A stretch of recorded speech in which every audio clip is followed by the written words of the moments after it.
एक शख्स नवीद असलम नामी मेरे कमरे में दाखिल हुआ है और उसने आते ही बगैर कोई बात किए, बगैर कोई अपना ग्रीवियंस बताए, बगैर कोई मुझे मुखातिब किए उसने मेरे दफ्तर में घुस के तो मेरे मुंह पे थप्पड़ मारा है। और मुझे पता ही उसकी एंट्रेंस का जब चला जब उसने मेरे मुंह पे थप्पड़ ही मार दिया।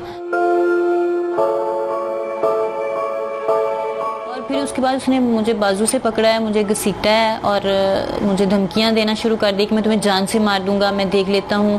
और वो बाकायदा दंदनाते हुए पूरे मेरे दफ्तर में ये कह रहा था कि मैं पीटीआई का वर्कर हूं, कोई मेरा कुछ नहीं कर सकता, मैं अभी बुज़दार साहब को फ़ोन करता हूं, मैं अभी तुम सबको उठवा दूंगा।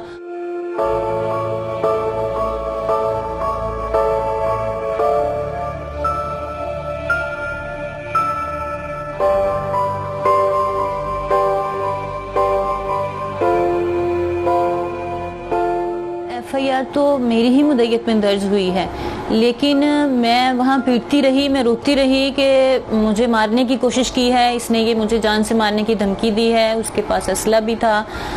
लेकिन एफआईआर में वो दफात शामिल कर दी गई कि जो बेलेबल थी, जो माइनर दफात थी।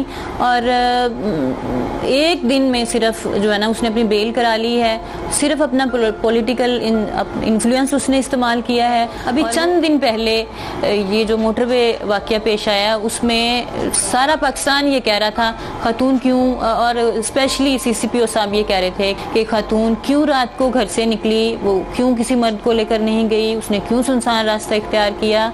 तो मैं अपने ऑफिस में बैठी हूँ, अपने चैम्बर में बैठी हूँ, 100 लोगों के दरमियान में बैठी हूँ और दिन दिहाड़े एक शख्स मेरे दफ्तर में दाखिल हुआ, उसने गुंडागर्दी की, उसने मारा, उसने मेरी इज्जत खराब की, उसने मुझे खींचा। लेकिन अगले दिन वो अपने घर है बेल के बाद।